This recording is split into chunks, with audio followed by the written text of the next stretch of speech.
Hey, how are you? Hello. I'm good. How are you? I'm good.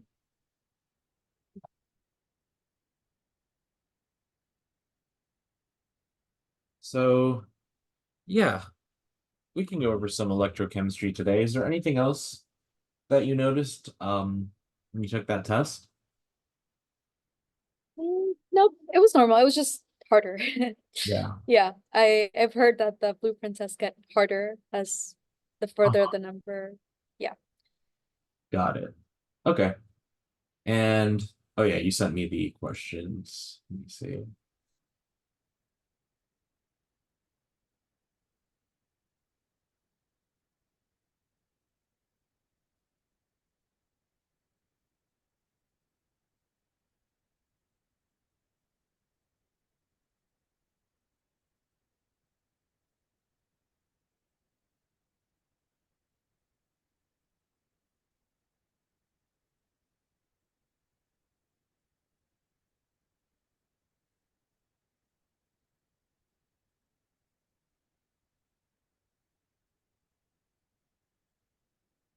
Okay. So, why don't you start by reading the passage? Sure. So many biological processes involve electron transfer, which can be thought of as a combination of reduction and oxidation half reactions, redox. The relationship between the Gibbs free energy and electrochemical potentials under standard conditions is given in equation one. And this is equation one. All right, tell me a little bit about that equation. Um, so you have N, which is, I think, moles of electrons, Mhm. perhaps. I'm not sure. F is a constant, I think Faraday's constant. Okay. And E is like the E of the cell, or like the electrochemical potential of the cell. Mm-hmm. Okay. To determine redox potentials under non-standard biological conditions, E requires a more complex calculation utilizing the reaction quotient for the redox process. And they have this equation, which it reminds me of like the Nernst equation. Maybe that's it. I'm not sure the name. Like E is like the E of the cell. So like I think it's like the standard potential perhaps minus like the adjustment for like the actual biological conditions. Mm-hmm. Yep. And so here they have like a chart with like common half reactions and their associated reduction potential. Um, and like I know like it should be the opposite if I'm looking at oxidation half reactions. Okay, I would just have to negate this. Or Yeah, yeah. you would do that. You'd like flip the sign, and then you'd also move the arrow to go in the opposite direction. Yeah. Okay. Um, Even the complex processes involving cellular respiration cofactors can be modeled as electrochemical processes under biological conditions. And so here they have I'm not sure what this is. They have a probably ribose, sure, ADP, and Mm-hmm. a ring, and an amide. Mm-hmm. And they're showing the reduction in the oxidation of this. Um, yeah. So I guess in the reduction, I'm losing the hydrogens. These carbons are becoming sp2. So I'm losing those hydrogens, so it's no longer aromatic or conjugated. Mhm. Yep. Okay. So, um, seems to be relatively straightforward, I guess. I think they might ask us something difficult with this Nernst equation. And then for the molecule, yeah, everything that you said was right. So, okay, let's look at the questions. Let's see. Oh, it says what that is over here. the structures for nicotinamide adenine dinucleotide in its oxidized form and reduced form. Ribo means a ribose sugar. And then F is the Faraday's constant from that first part of the passage. So, okay, let's see. If glucose metabolism is allowed to occur in the presence of silver plus ions in an isolated container under standard conditions, will a silver mirror form on the inner surface of the container? Okay. Walk me through what you thought of here. Yeah. So I thought of like the silver mirrors test, like the Tollen's test for aldehydes. And so like since glucose is an aldose, like I would have expected it to be positive, but that's not really what they're asking though. Yeah. They're asking if it's spontaneous or not. Um, yeah. So, Yeah. yeah, go on. Let me see. So I think I I didn't do so when I answered this, I looked at like the E of the cell. And I saw that for glucose, the bottom one, it was positive. And then I was thinking of like, oh, if like in that equation one, if this is positive, then my value of delta G would be negative. And that's why I thought it would be spontaneous. But I don't know if that's the way to approach it. Yeah, so what they're telling us is that like what you said, so it's good that you thought of like the Tollen's test because that tests for reducing sugars. And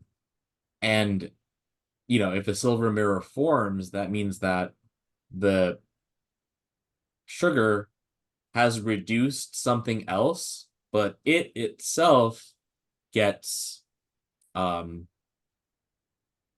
oxidized.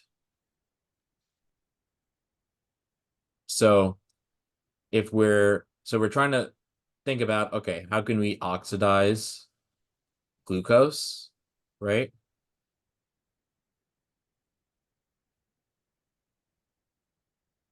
Like,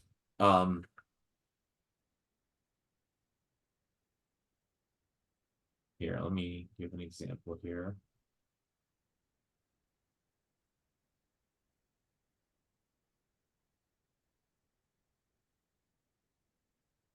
All right, let's say we had an aldehyde and we add silver ion and base, let's say. What the aldehyde would turn into would be a carboxylic acid, and the silver ion is now being reduced to solid silver, right? So if we think about like what happens, here to here.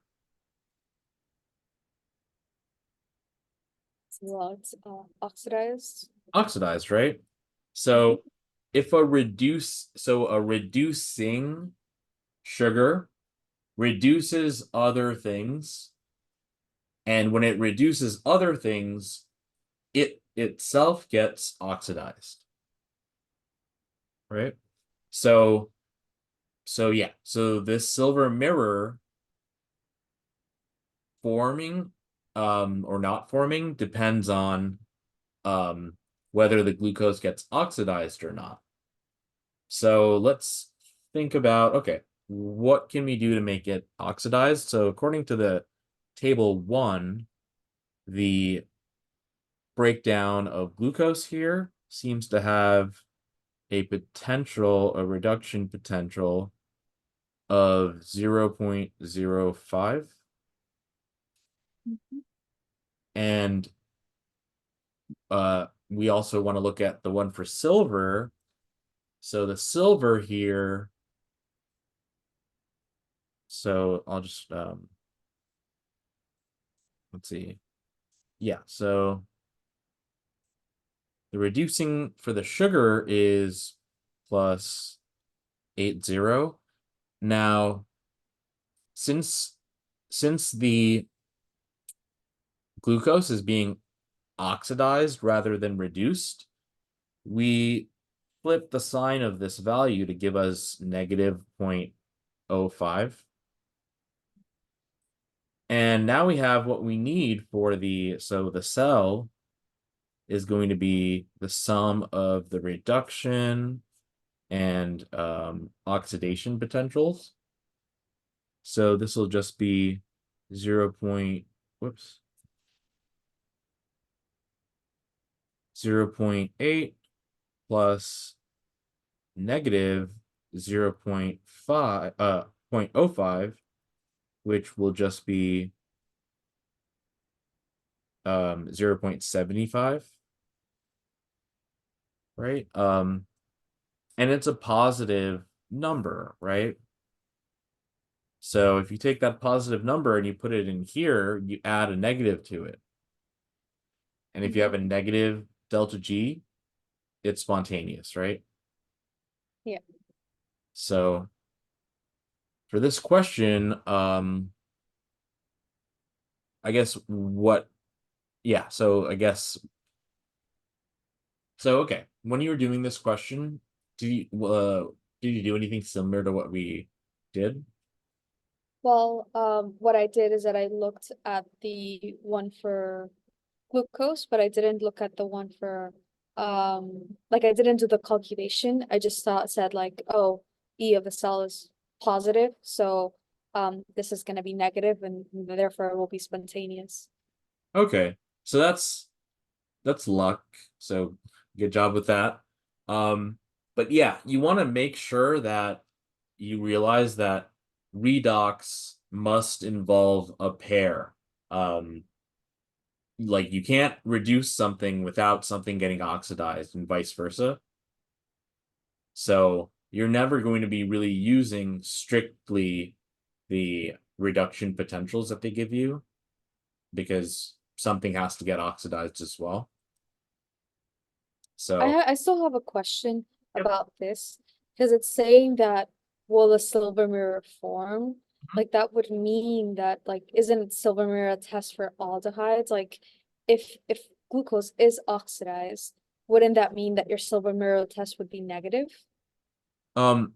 Sorry, you say that again. You said if glucose was oxidized, go on. So if glucose is oxidized, I would no longer have an aldehyde. So why am I still having a positive silver mirror test? Oh, it's not positive. Sorry, I wrote S to mean solid. No, like in the question stem, like it's Okay. asking, will a silver mirror form? Uh-huh. Like that is like a positive silver mirror test, like the Tollen's test. Okay. Yeah, when you say Yeah. positive, you mean you see it. Okay. Yeah. Go on. So, so isn't that test a test for aldehydes?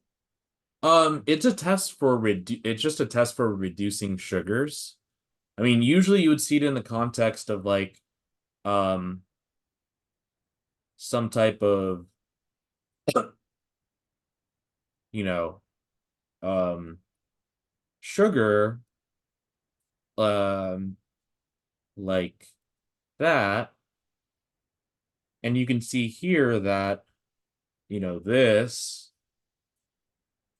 and this, so this is an OR, this is an OH, there's an H here, and there's that, so an H, and then R over here. So this is usually what the Tollen's test is used for, because so this functional group here, do you recognize it?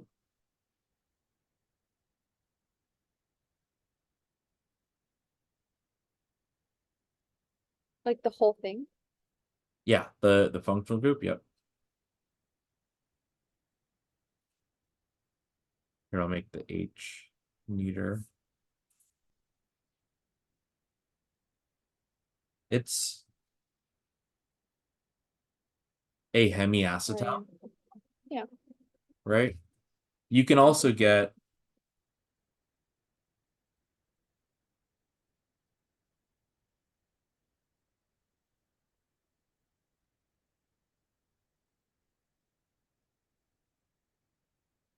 wait,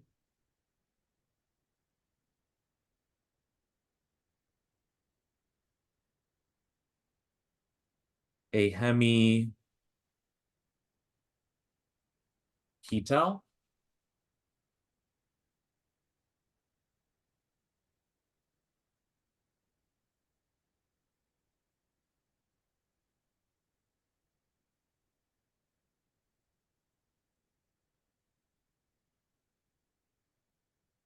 And you can then also have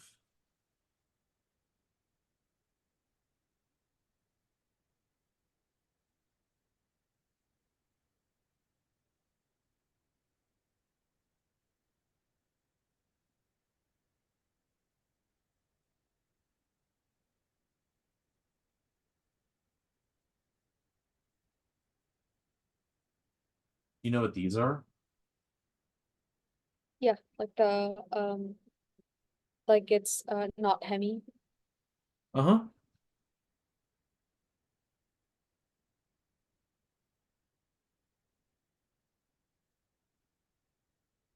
I'm gonna close the whiteboard and open it again. I don't know. It's slowing down when I'm writing.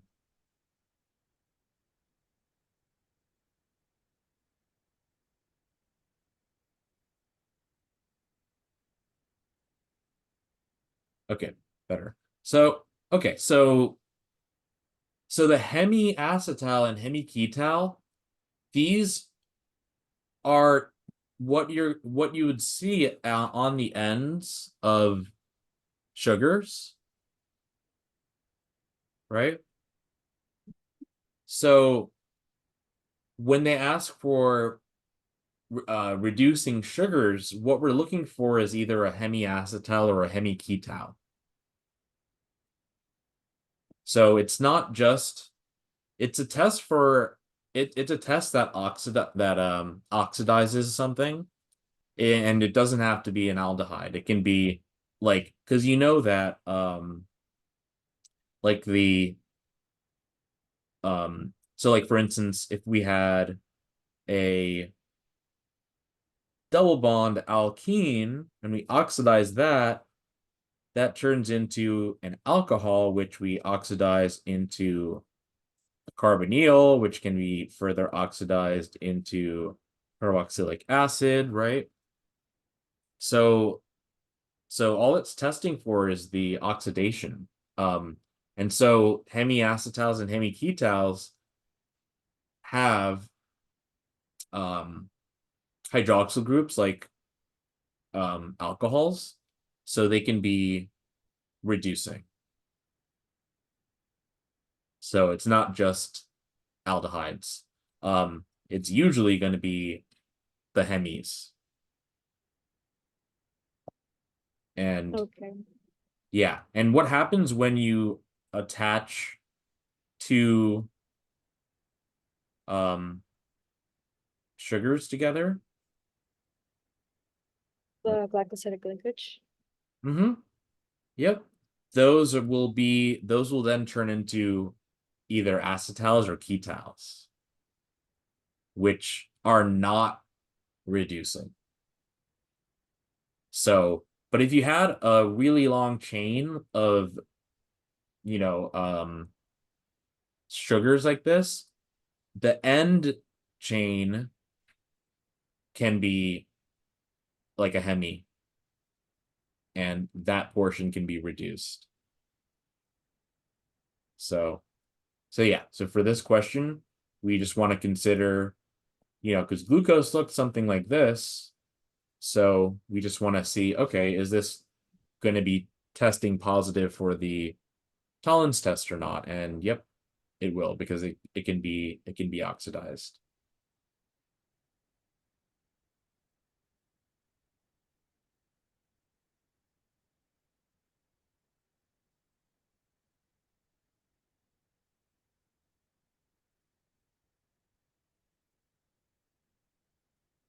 What do you think? Yeah. Okay, let me see still. So we know the reaction will proceed. So I'm going from glucose to an oxidized glucose. Mhm. So I start out with like a hemi-acetal, but if I oxidize a hemi-acetal or hemi-acetal group, um, that would mean that I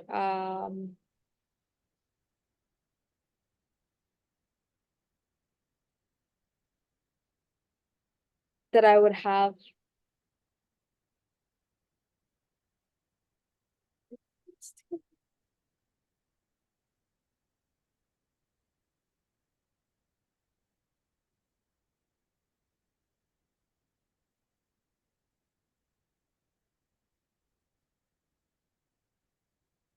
yeah, like when I oxidize like that hemi-acetal, am I even doing that? When I oxidize glucose, what do I have after? You would get an aldehyde. When you oxidize it? Mm-hmm.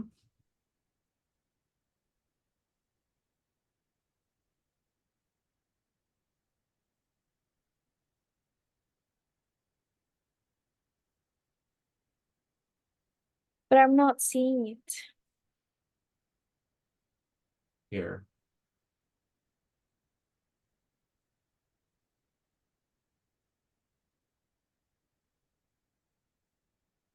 So this is like the generalized oxidation reduction pathway. So you can see that we can start off with an alkane, oxidize that to get an alkene, oxidize that into alcohols. Now, if you get a tertiary alcohol, you can't oxidize that any further. If you get a secondary, you can oxidize it into the ketone, but it can't go any further from that. Primary alcohol can be oxidized into the aldehyde and also can be oxidized into carboxylic acid, ultimately gets oxidized into CO2. I see. And the glucose is because I thought glucose would already be in like that aldehyde state. So, um, so yeah, that's a good question. So it's really like I think it's like 0.1% of glucose exists as the straight chain.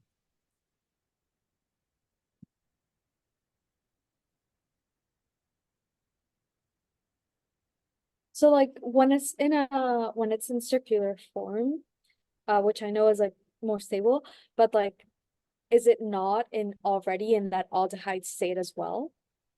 So over here, um, so okay, so what you have happen is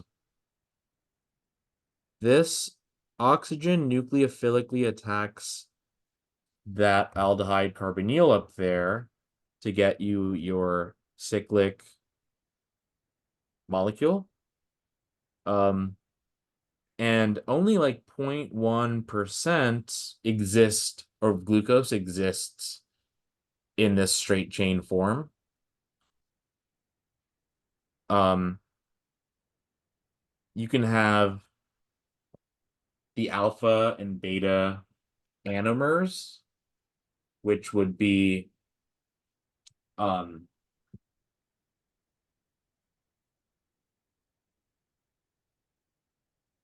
uh so like yeah, the alpha anomer would be like 60, I'm sorry, the beta anomer is going to be like 64% of it, and like 35, let's say, um percent, or like maybe like 45%, something like that, is going to be the alpha anomer, but a super tiny 0.1, percent is going to be in the straight chain version. So like when it's in circular form, like when you're trying to plot it, because I'm trying to visualize like where is it located on like my oxidation like or like reduction table that you have there, for example, in circular form, then would it sort of be like an alcohol level? Mhm. Okay, and then it can become an aldehyde. Mhm. Okay, that makes more sense. Yep. Yeah. I wrote I pasted something here. So any sugar containing a hemi-acetal is a reducing sugar. So we have, the hemi-acetal, the hemi-ketal, or sorry, the hemi-acetal and then the regular acetal. And then it says sugars with a hemi-acetal are in equilibrium with a ring opened form containing an aldehyde and will react as a reducing agent toward certain oxidizing metal salts such as copper, which is Benedict's test, and some other guy's test, and then silver, which is Tollen's test, and then we have our example for alpha D glucose over there, and then we have D fructose over there. And what happens here is when they form a bond with one another, it no longer is a reducing sugar. So a sugar without a hemiacetal is a non-reducing sugar. Acetals are locked and not in equilibrium with a ring opened form of an aldehyde. They will therefore not react as a reducing agent. Okay. Yeah, and you can see the acetal, right? Because it can be kind of hard to see here. Like for instance, that is an OR group. This is an OR group as well. This is the R group. And then, oh, the hydrogen's already there. And then we have that hydrogen. So this would look like OR here, H, OR, and R. And I mean, I could just swap the H and the OR to give us this. And you can see that that's like an acetal. So with hemiacetals and ketals and stuff, the way that I would start drawing them is like this kind of like X shape. Yeah. Because it's part of the ring, yeah. I see. Mhm. So yeah, so for the hemi, it's just alcohol in one of those ORs. Mm-hmm.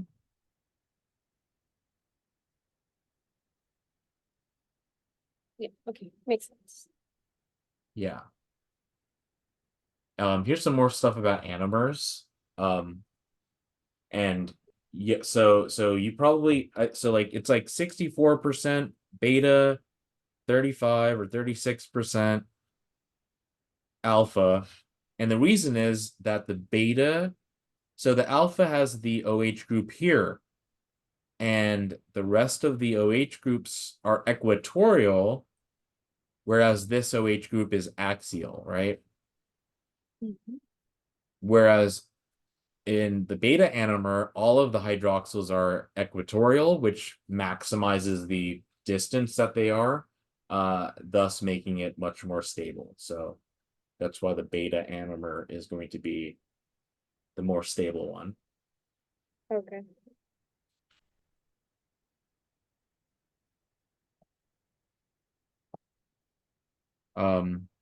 Yeah, over here, I think this should be, I'm just gonna rewrite this.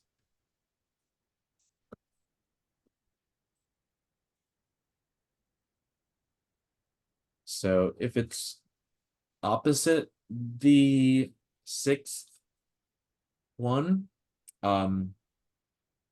it's alpha.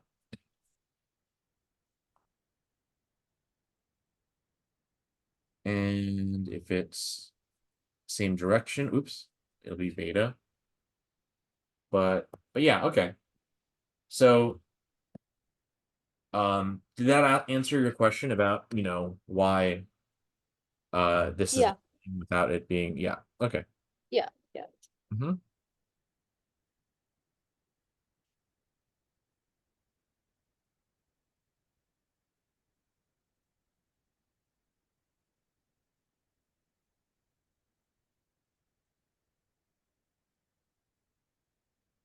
Okay.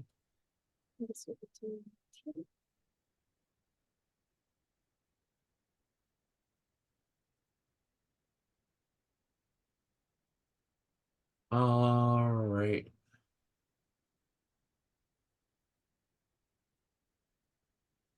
Okay. What's the value of the KEQ for the following reaction under standard biological conditions? Pyruvate plus NADH plus H plus yields NAD plus and lactate. Okay. How can we do this?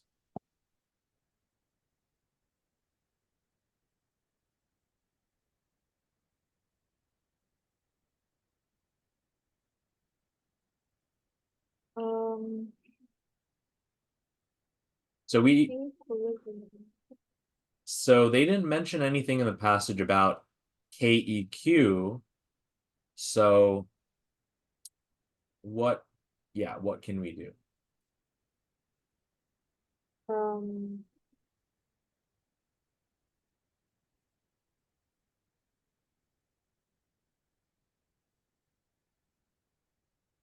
so would it be like Q? Yep. Would K equilibrium be Q? Yeah. So capital Q reaction quotient is essentially like KEQ, except it's just not at equilibrium. And when I say that it's like KEQ, I mean law of mass action, like products above, reactants. So yeah, we can do that. We can solve for Q and get our answer that way. So okay, so let's set up this. It's a pretty messy equation, but let's try to set it up.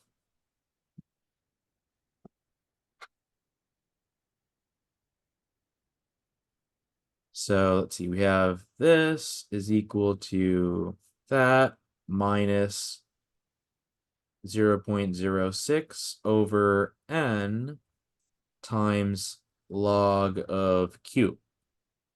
So what can we do here? Um, so I guess we have to find the E of the cell. Okay. Um,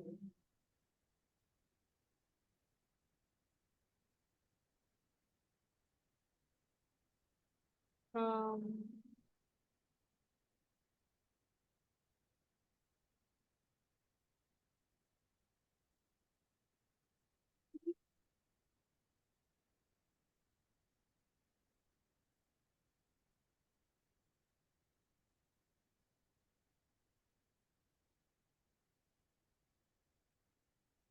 but we don't have a value for E under the non-standard conditions.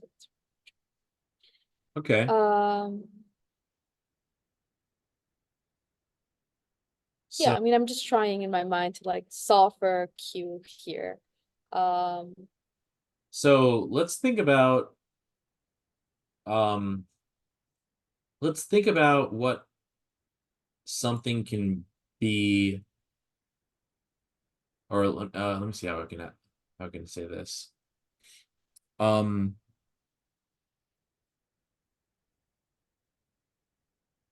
okay, let's say that I rearrange this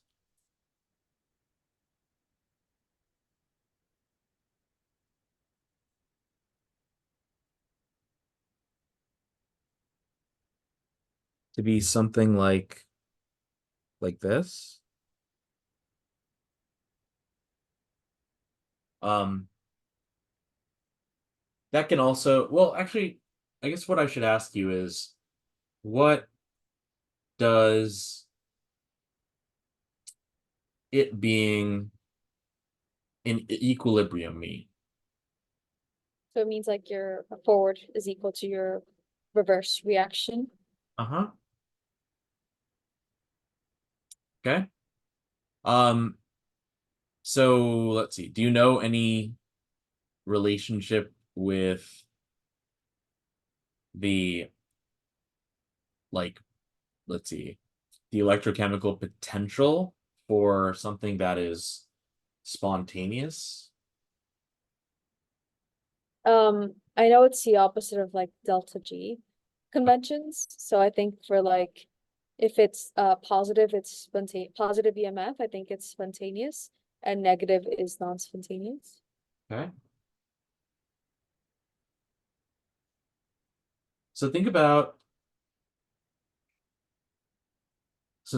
how we have more than one unknown in equation 2.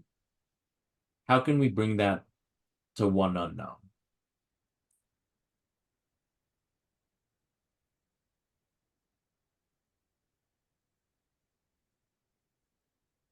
Hmm.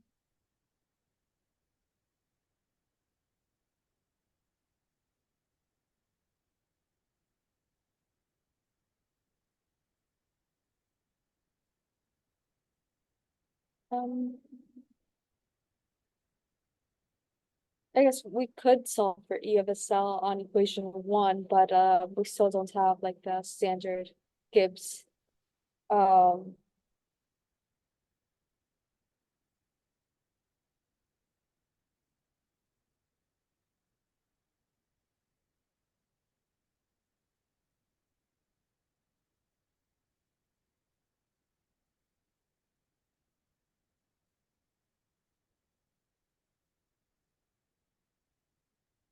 what is E, like what really is a cell potential is my question.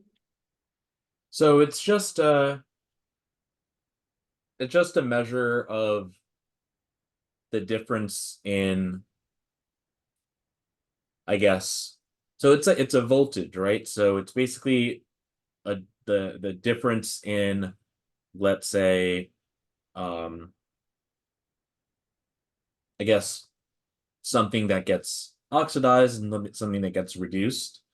So remember, like I wrote before, like a battery, and how, electrons are going from here to here. Yeah. Now, what happens when, like, what happens eventually when this is undergoing that? It runs like all of the electrons make it to the other side and it's drained, like there wouldn't be any current. Yep, because this will be in equilibrium, right? Now apply that to Oh, I this. see. So like if it's in equilibrium, then you wouldn't have a voltage because you wouldn't have a difference. Yep. Yeah, exactly. So it would be zero. Hmm. At Good. equilibrium, Hmm. E is zero. Okay, I see. So, all right, good. So we got rid of that. Um, oh, wait, what am I talking about? Hold on. It's the oh,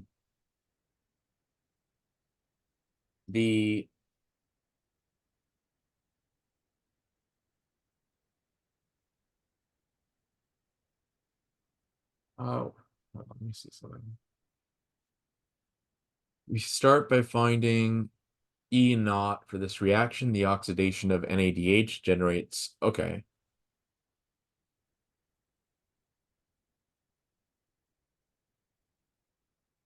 E will be 0. Q is equal to KQ.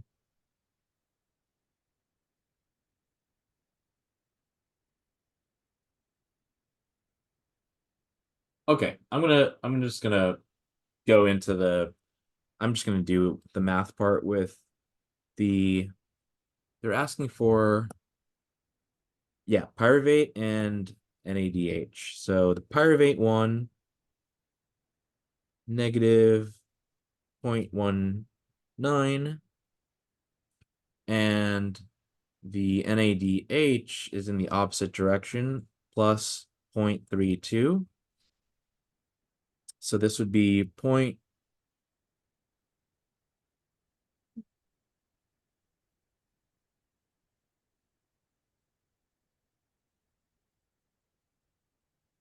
um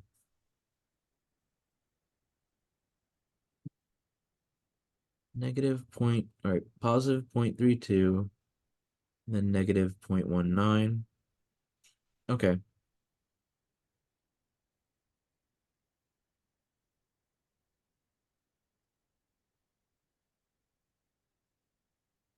I think that should be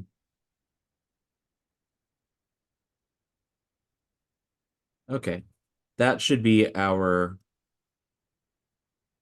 cell potential here.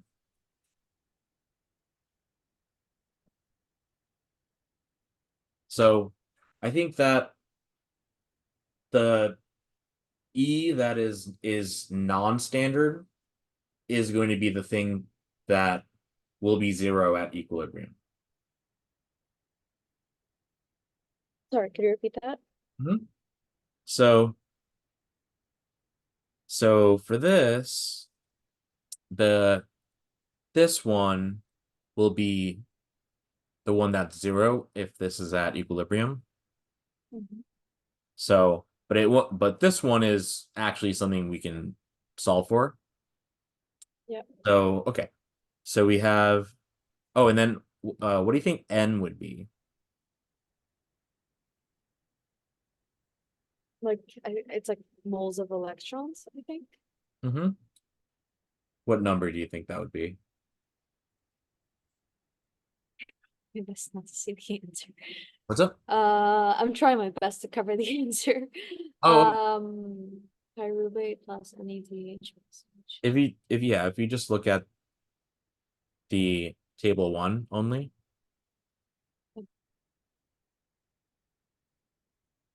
And we have the reaction of pyruvate and the one of NAD, right? NADH. Oh, I see. So like 2 electrons pyruvate become 2 lactate. Mhm. And NADH is in the opposite direction. So you consume 2 electrons and like produce 2 electrons. Mm-hmm. That's what I'm thinking. Yep. So 2. Yep. So, okay, this could be 0.13. This is 2, right? Oh, this is 0. So we can rearrange this algebraically. I'm gonna add this log term on both sides to get it on the left. So, and then 0.06 divided by 2 would be 0.03, right? So I'll write 0.03 log. Instead of Q, I'm gonna write K EQ is equal to 0.13.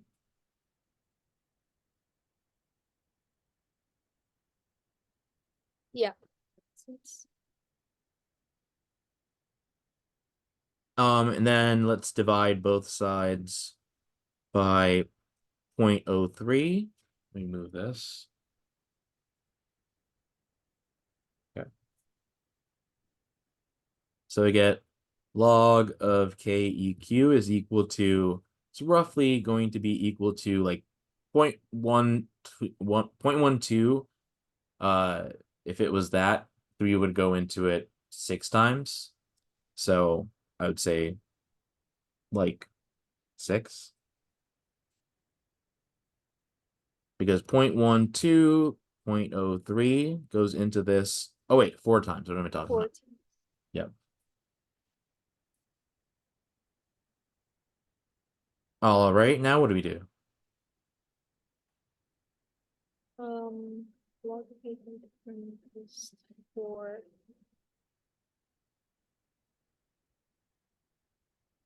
We can get rid of the log by raising it like 10 to the log. Uh-huh. 10 to the 4. KQ equals 10 to the 4. Mm-hmm. And we get this, right?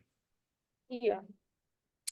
And we know our answer is going to be a little higher, or it should be a little higher because I made the 0.13 lower to 1.12. But if we go back, to the question, you could see how these other choices, like the choices are all over the place in terms of, the number.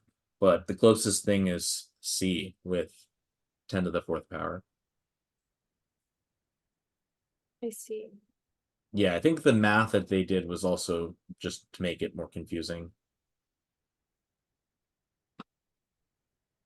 See. Yeah.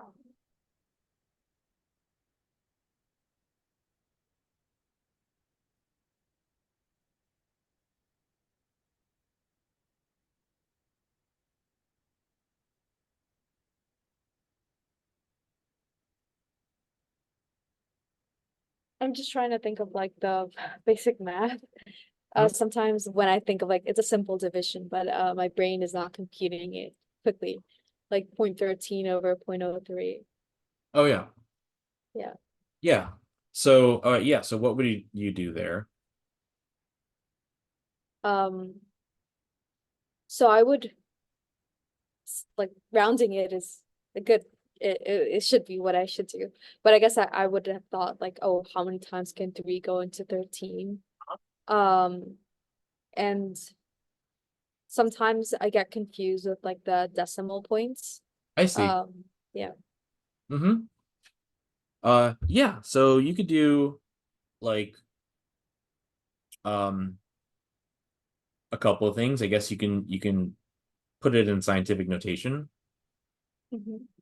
Yeah. Um, so that would be so I like to just leave it the way it's written and then put the times 10 to the afterwards to make it into, you know, well, hold on. So I'll just do this. So okay. 13 times 10 to the negative 2. Because 13, 1, 2, move it over left. You get that, right? And then Yeah. here, 3 times 10 to the negative 2 as well. Yeah. And then yeah, you could do how many times does 3 go into 13? You'll get 4, and then you'll get a remainder. Yeah.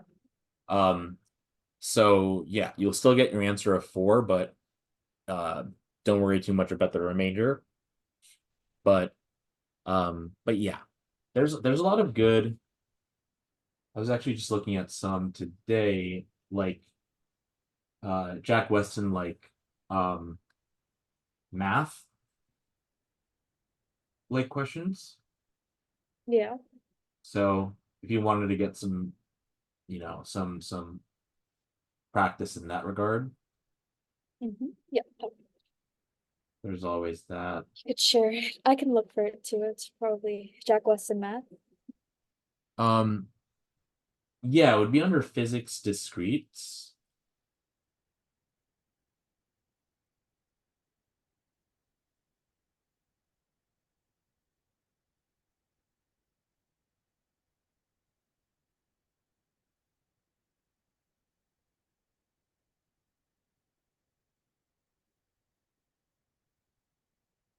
Okay, I found like MCAT math too. Yeah. Hmm. Yep. Okay, sounds good. Hmm. So okay, Yeah. this yeah, so don't get bogged down by their explanation. I actually made like a video today where I go over like a um blueprint passage where I go over the math a lot, like in a much more simpler way. Um, but I don't know if you've seen that yet. So, well, actually, you're not going to be doing any more anyway. So I can show you. But for that, what about this question down here, the voltage part? It should be 0. So I got that one right, but Yep, I not the because that's what happens when it's dead, right? yes. Okay, so let me see. I'm gonna try to find that. Uh, okay.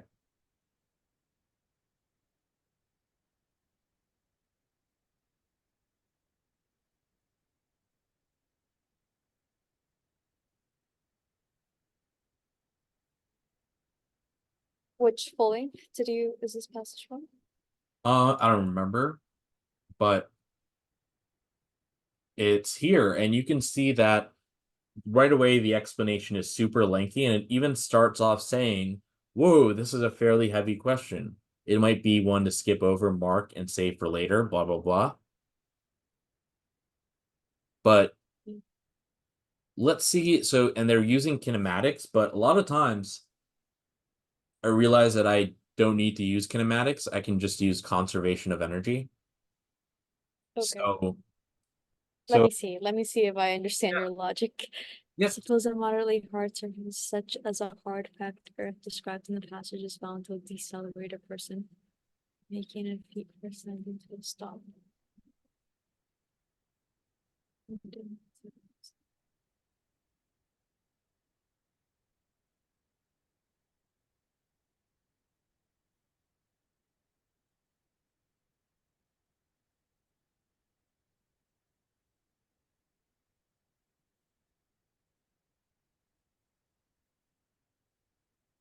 Okay, so did you use like kinetic energy is equal to like gravitational potential energy? Something like that.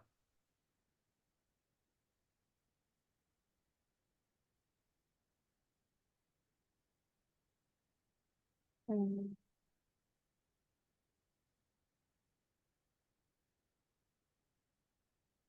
So first, I want you to visualize what's happening. What do you see happening here? I have to read it again. Let me see. Suppose it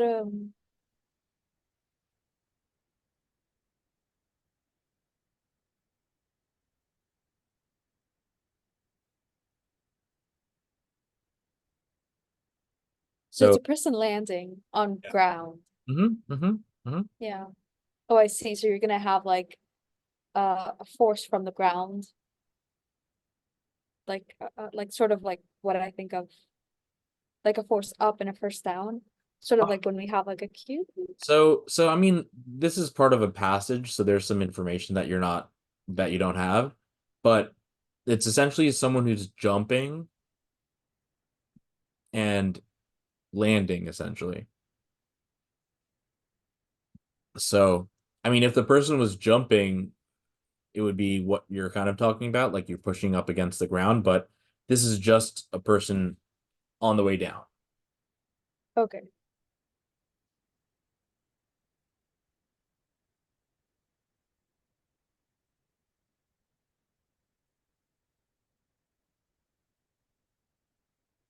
Okay. Mhm.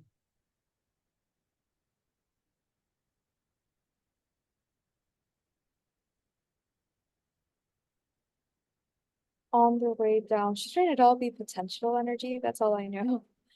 What's up? Uh, yeah, no, I don't know.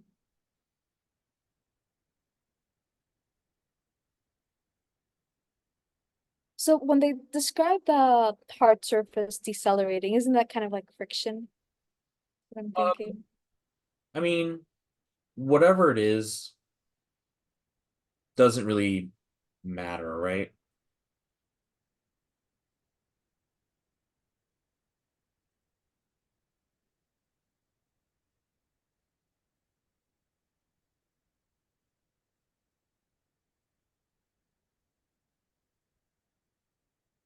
You would just need the height, Uh-huh. gravity, Uh-huh. height and gravity. Yep. I mean, yep, that plays a role. The mass should not matter, right? Okay. Is my thought. So so Yeah. let's start off with taking an inventory of our what's given. So yeah, what are they giving us here? Time. Okay.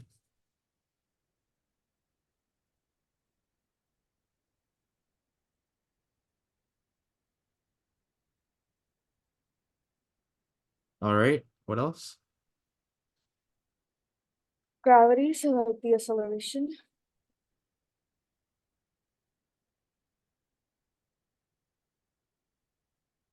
So G, okay, what else?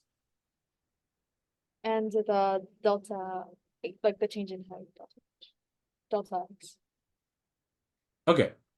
So so you want to start off with in physics, with free body diagrams, right? So yeah. Tell me what we can draw. So you would draw a person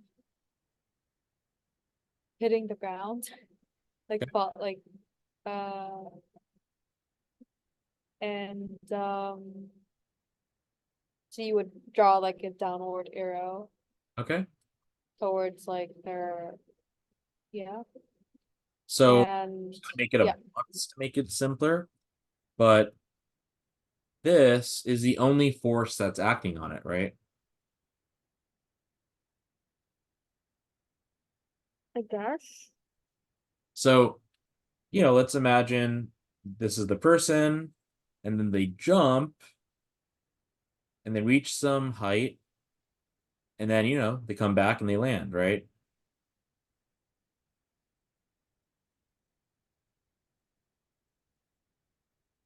Yeah. Right? Okay. Mm-hmm. Now, the highest that this person reaches is what? Two. Mm-hmm. Okay. So, and they're saying that the person like is already here, right? Mm-hmm.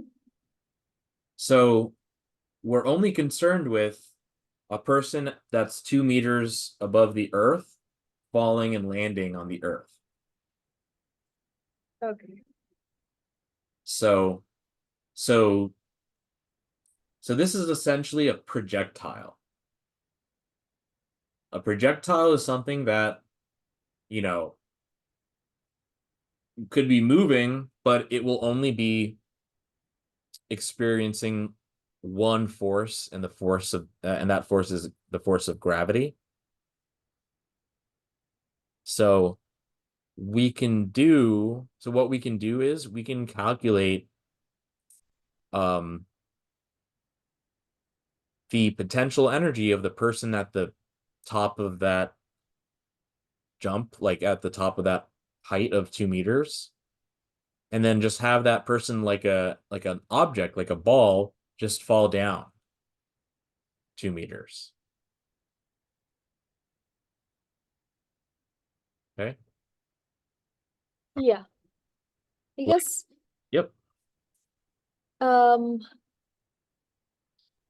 I don't know. I guess I'm thinking of like uh when you're when I'm thinking of projectiles, I'm also thinking when something is at its max height, its kinetic energy should be zero because it kind of briefly stops. That's what I'm thinking. So it's like when you throw a ball and it stops before completely going down. So like that's why the kinetic energy is zero at that point, the highest point. Mm-hmm. Yeah. I drew a picture of someone on top of like a ledge with some ball, and he drops the ball, right? So what can we say about this in terms of energy?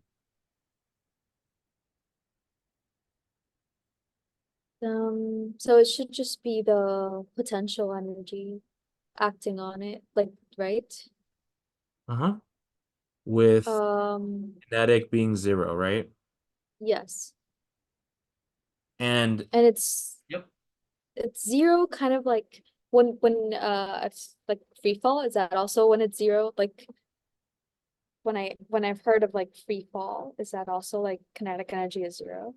So free fall is also going to be um a projectile, all right?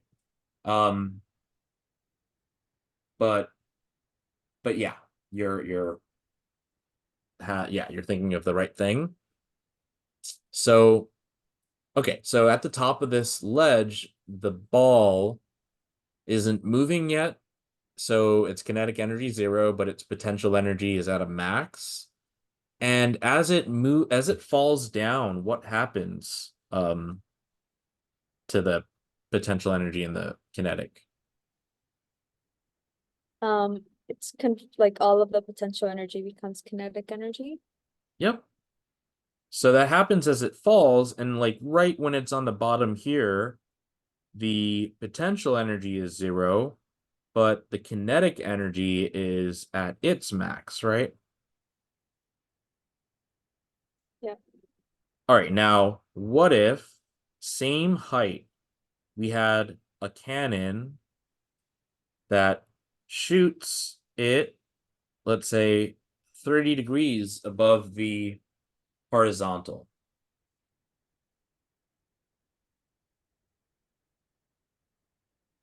It has an initial velocity. So it has an initial kinetic energy. Let me adjust this actually. Okay. Now, it's not at an angle anymore. It's just firing straight horizontally.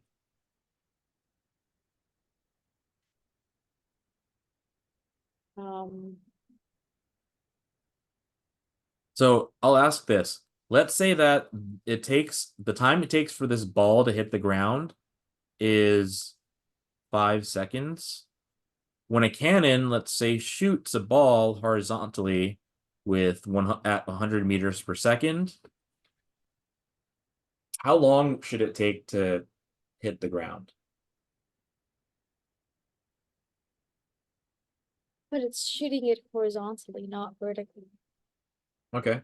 right? Mm-hmm. So like, although it, in my mind, like, although it's traveling a longer distance, like the free fall is still going to be the same. Yep. That's true. Good. So, okay. So now if we go back to the problem here with the jumping person, the person is at a height of 2 meters and then falls, well, down that 2 meters, right? Yeah. So what should we try to find here? The potential energy So at 2 meters.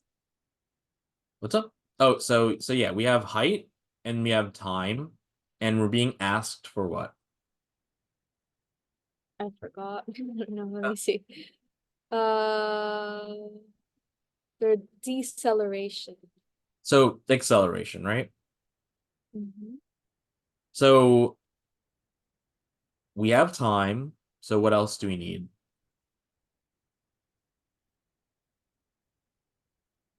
Um, we're solving for acceleration. We have time and we have what? We have We have height, height. but what so for acceleration, what do you need?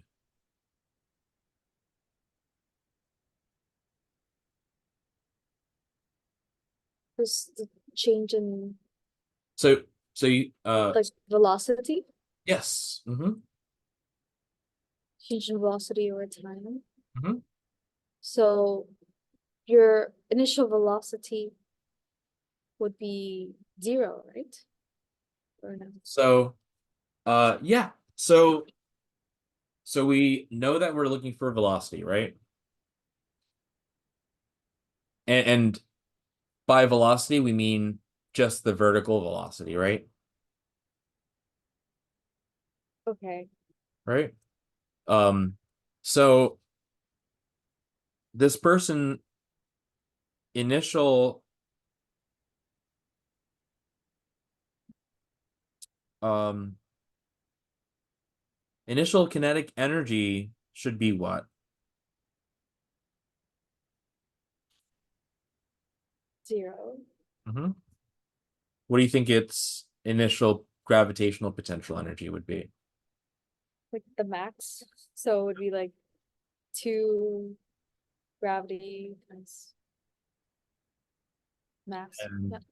upon landing, what would the final gravitational potential energy be?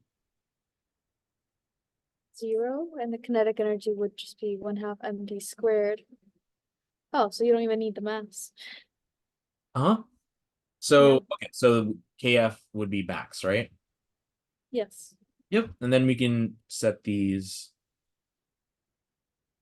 equal. So initial plus final. And we know that the initial K is 0. The final U is 0. So we have mgh is equal to 1/2 mv squared. And as you said, we don't need the mass. And let's solve for velocity. So that would become what? Ph. Uh, So what was that? square root of 20 meters. Yeah. Anything else? 2 gh. Yep. So this is whenever you have the complete conversion of potential energy into kinetic energy or vice versa, this equation will essentially tell you the velocity when a projectile is, hitting the ground. So that can be true in this case, like someone just dropping a ball, someone who's jumping like this. It could be true for if there's some box on an inclined plane, what's its velocity once it's at the bottom of the inclined plane. It can also be like if you had like reservoir of like a fluid and a little hole in it, and then the fluid kind of comes out. The velocity of the fluid when it hits the ground can also be found using this formula. Okay. And you said it was also vice versa. So this is a complete like potential to kinetic. So it would be the same formula. I've been finding it from kinetic to potential as well. Yeah, because what you're doing is you're just considering the total energy for a conservative system, which means energy is conserved. So that's why we can have total energy being total gravitational potential and total kinetic. Okay. Yeah. But if it's something that requires more, something like Bernoulli's, right? Because this is essentially Bernoulli's, except Bernoulli's is per volume, and it also has that pressure value. But yeah, this one, yeah, this is going to be a good formula to use whenever you have these types of scenarios. Yeah. So, oh yeah, so that last part here, so this would be height of 2 meters. So this would be 2 times 10 times 2, which is square root of 40. How do we solve for this?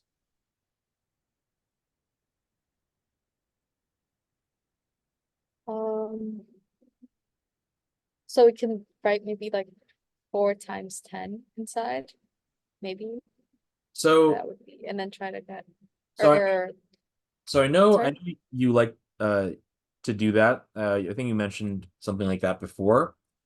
Um, but I think there's a easier way to do it, which would just be to think what's a perfect square below it and what's a perfect square above it, right? Okay. So what's a perfect square below it? Like square root of 25, I can think of.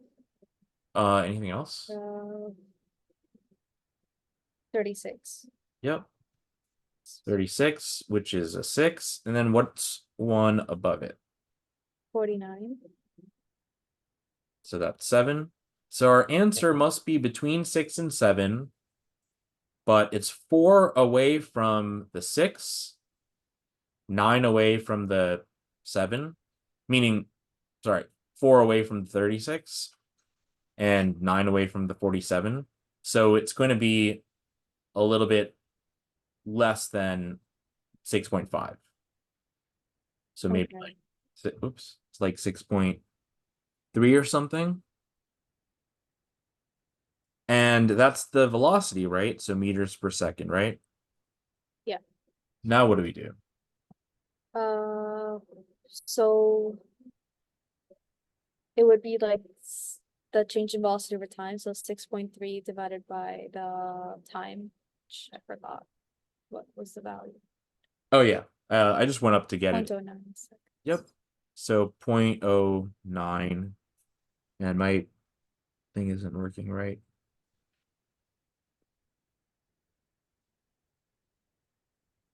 Okay. How would you solve that? Um,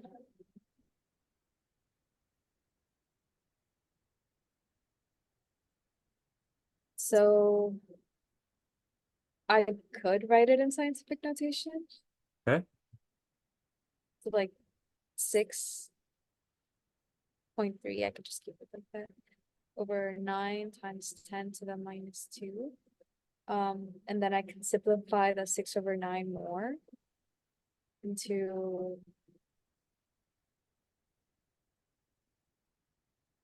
like 2/3. And then I would know that 2/3 is like 0.33. Is it? Is it?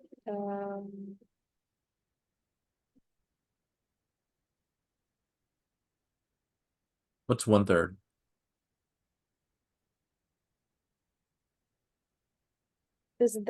Wouldn't that be 33? Or am I completely messing this up? The 2/3? Oh, okay. Like Yep. 2 times. So like 60 Yep. something. Yeah. So, but remember we still have our exponent. Yeah. Would turn into what? That would be like 0 minus minus 2, so 2. So what was it 2/3 again? Like 0.66. Yep.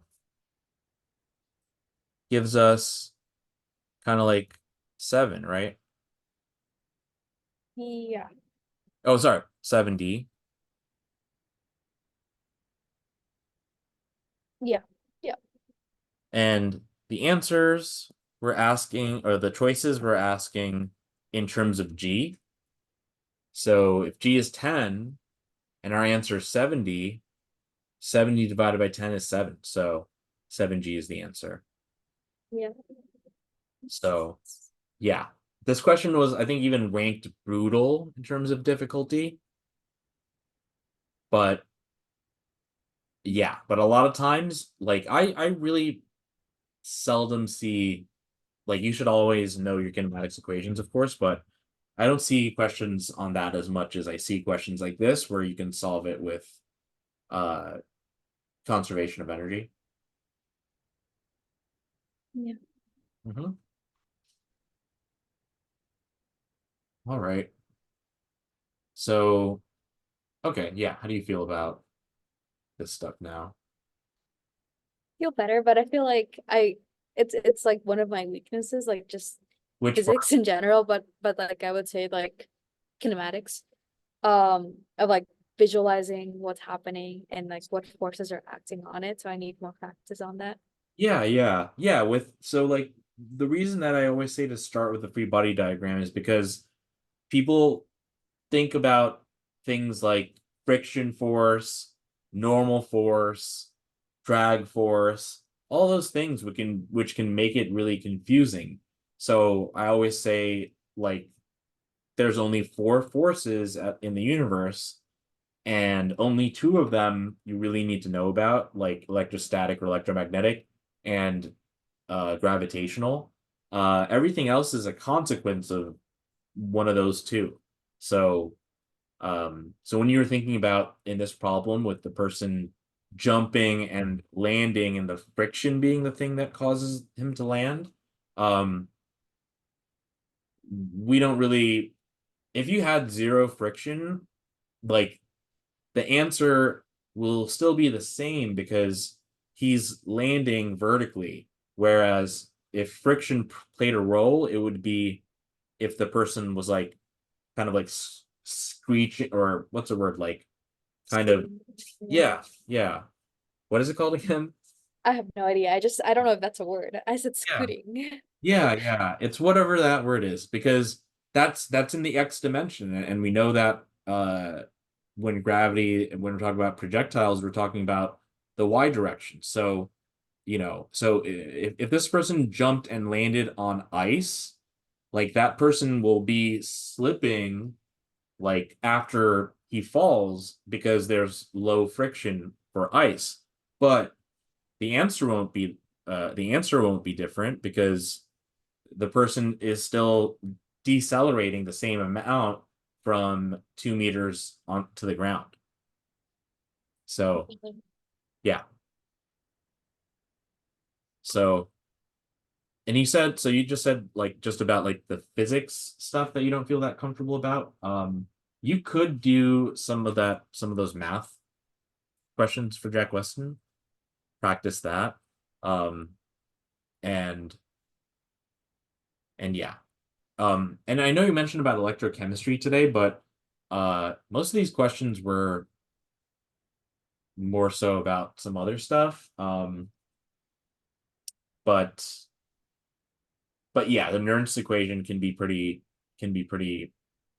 complex. Um, and then I guess understanding about uh, how at equilibrium it produces no voltage. Like think about it in the context, in the context of the battery here. Mhm. Yeah. So, yep.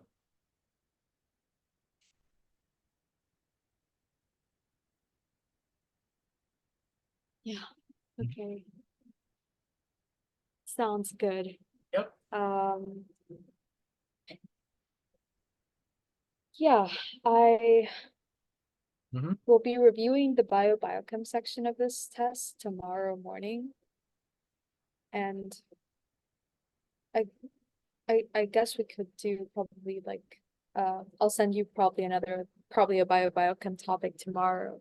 It's Sure. good. That works. Yeah. All right. Yeah. Awesome. So yeah, I'll let All right. you get some rest and stuff, um and yeah, I'll talk to you tomorrow.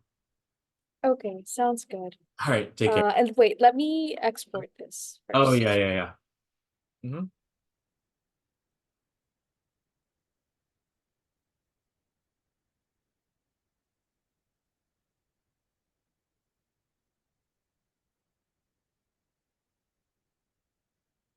Okay, sounds good. All right. Awesome. All right. All right. All See right. you. All right. See you later. Thank you.